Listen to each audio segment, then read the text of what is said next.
Hello everyone, welcome back to my channel. If you're new here, welcome. My name is Viv. I make videos about witchcraft, paganism, spirituality, demonology, and other related topics. So if that sounds like something interesting to you, feel free to hit subscribe. So today's video is going to be my very first Q&A. So I will be answering your questions today.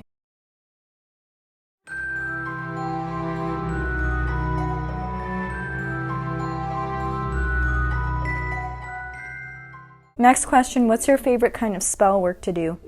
So I would say the spell work I do the most has been candle magic. I do a lot of that. I do a lot relating to like the element of fire, which makes sense because I'm a fire sign. I've found that recently my practice has been shifting a lot in terms of the types of spells that I do and some other things. So I've actually been finding that creating like oils, salves, creating things in general has become sort of my favorite spell, and also by extension, ever since I took the sigil witchery workshop by ℑ𝔬𝔫𝔢, sigils have actually become some of my favorite spells to do as well because you can get so creative with them.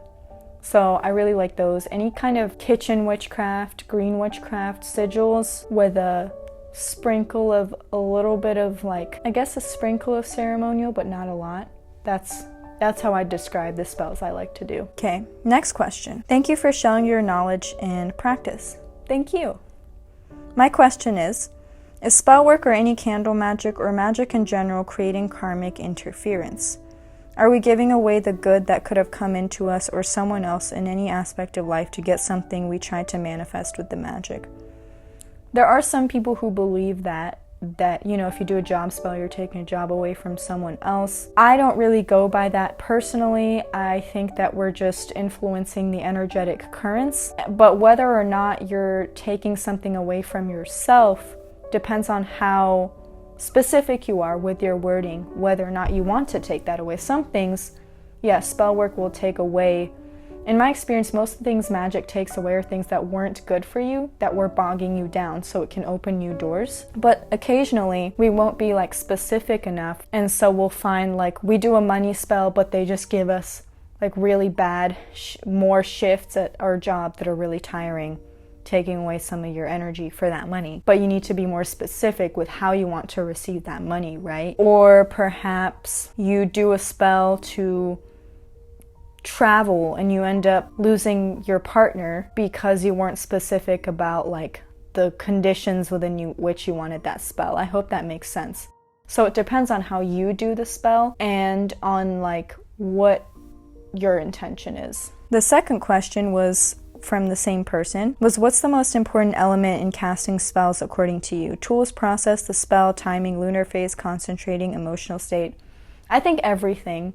A lot of people say intention is the most important.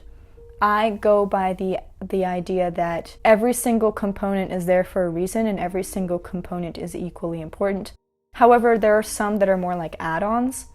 So to me, the essential components of a spell are intention, will, and changing the energetic currents within the microcosm to affect the macrocosm, and action afterwards, like in your mundane life. So let's say your intention, I want a job, and the other component that I missed was specifics. So the next step would be specify what job, how is your pay gonna be, what type of location, the specifics that you need in order to make this manifestation work for you. Then your will and changing those energetic currents through ritual, through spell work. And lastly, putting in that job application rather than sitting back and not doing anything in the mundane world. Those are the essential components, and I think those are all equally as important. And then the components like lunar phase, timing, I think those are add-ons. So for example, you know, some practitioners may disagree with me and say you can only do this type of spell on the waxing moon, otherwise it won't work.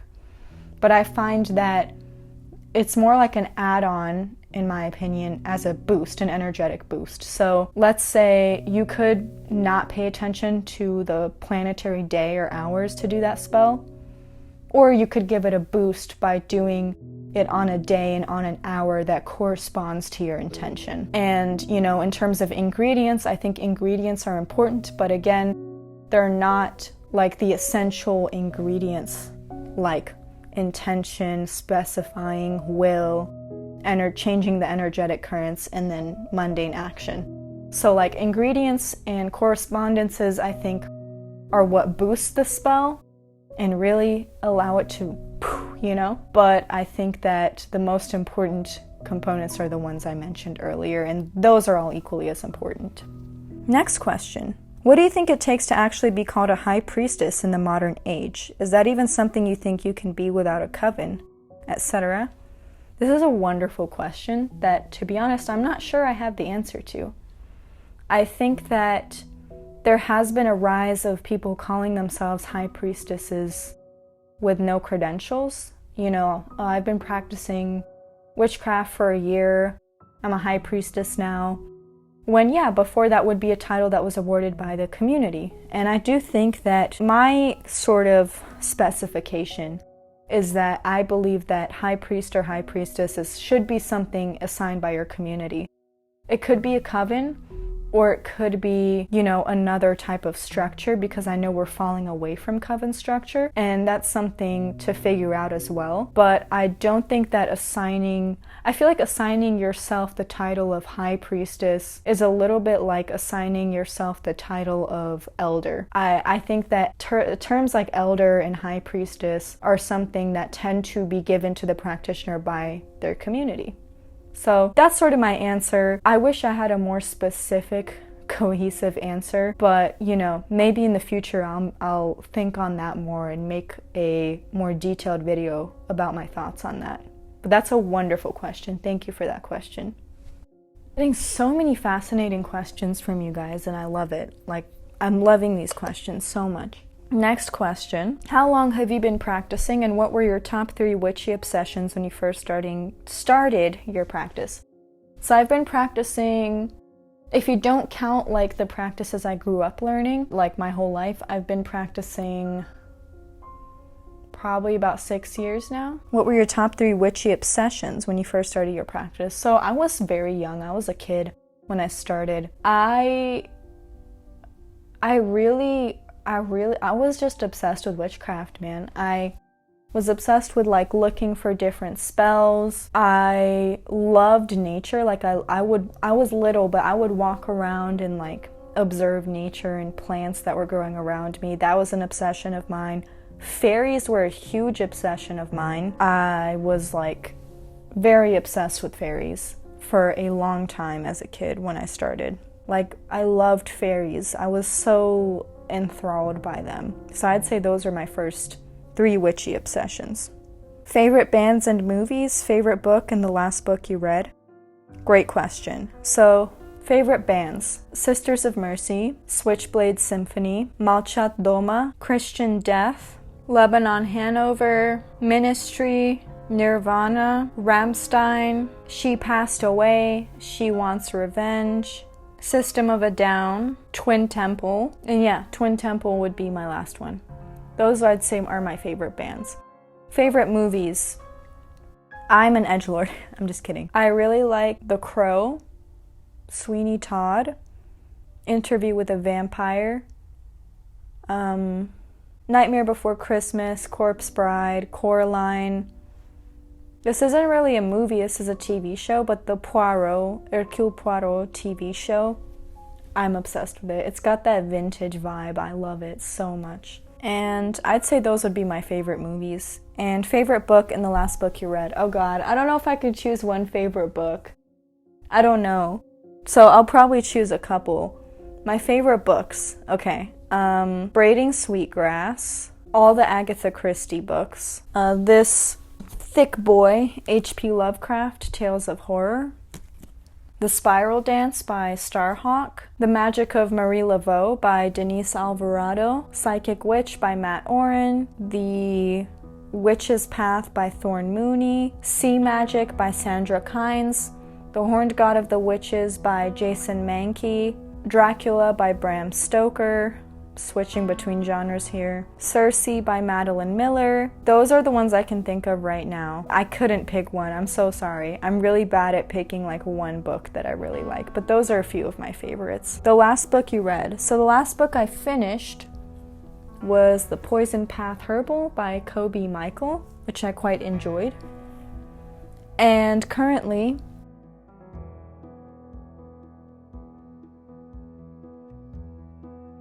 as for the books I am reading currently, I'm reading 3 books. I'm reading Energy Magic of the Vampire by Dawn Webb, and I'm really enjoying this book. Honestly, even if you're not interested in like vampiric energy magic or the Temple of Set or Satanism or anything like that, I still think this is a valuable book for all magical practitioners because it involves so many interesting ideas about magic. And it's really well written. The author's funny, he's witty, he's a good author. And honestly, this is one of my more annotated occult books that I have. I'm also reading Norse Mythology by Neil Gaiman. This book is very cozy to me. It's like when I want to read like a rainy day cozy book, I reach for this one. And so funny story, I bought this for my partner and he read it, and then I was like, I want to read Norse Mythology. He's like, I thought you already read it. I was like, no, so he gave it to me, even though I bought this for him originally. And Dune by Frank Herbert. I'm really enjoying it. I'm getting pretty far in. I'm on page 257. Great book. Definitely recommend if you enjoy science fiction, you haven't read the Dune series. Better than the movie, actually. I enjoyed the movie, but the book is way more detailed, obviously, because it's the book, and it's better. So those are like my most recent reads. Next question. What's the one piece of advice that you'd give any new witch that you had to learn way with? Okay, yeah, I got you. So what's the one piece of advice that you'd give any new witch that you had to learn, like the hard way, I guess? Learn cleansing, protection, and banishing early on, and be prepared for entities in your space, because I kind of got thrown on the deep end because I didn't research that enough. So I kind of had to learn it on the spot when I experienced one of the paranormal experiences I talked about earlier. One, the reason was because I knew how to protect and cleanse by then. Obviously, I'd been practicing for a few years, but I hadn't quite learned how to deal with like malicious entities because I hadn't had to deal with any up until that point. So I'd recommend, even towards the beginning of your practice, doing research on that, even though it seems like a more advanced topic for new witches. The other thing is like imposter syndrome and burnout is probably going to happen at some point, and it's okay. It's not the end of the world. Your magical practice isn't falling apart. It's okay. Take a step back, reevaluate where you are, and you'll be good. So those are like the 2 pieces of advice that I had to learn kind of the hard way. Okay, and my last question is, hello, I'm interested in working more with archangels, but most sources I find are more of the fluffy, light, and love sort. Do you have any good resources for someone looking to invoke and work with archangels? I'd look into ceremonial magic practices rather than like the new agey, or a lot of the time even the witchcraft practices. So my friend Georgina, Darling, she has a video on Enochian Magic I'll put up here, and I'll also link in the description, that you should check out. And in the description box of that video, you should watch the video, of course, but in the description box of that video, she has book recommendations for working with angels in a ceremonial framework. And I definitely recommend looking into that, into Enochian Magic, into that sort of framework, because it is not fluffy and love and light, and it includes a lot of like source material rather than Doreen Virtue Gnosis. And you could also look into like folk magic. My friend Frankie is an Italian folk witch, and they work with Archangel Michael within that framework. So you could look into those practices, and I think that would be a better way to start. But I would definitely recommend checking out Georgina's video. I think it's a great like primer on it. And then you could look at the book reviews in her description and check out those books and see where that takes you, because I personally don't really work with angels that much, but the information in that video I know for a fact is solid, and those book recommendations are solid, so I'd recommend checking that out. And yeah, that was my last question. This was really fun. I did get out of breath because I've been talking for like 40 minutes, and my lungs are already like, I'm so sorry about that. But yeah, I hope y'all enjoyed watching this video. It was really fun to make. I love doing Q&As. I'm going to do more in the future. Yeah, I have a Patreon that I'll have linked down below. If you want to support me, please do. If not, no hard feelings at all. It just really helps keep the content coming, and it helps support me as a small creator.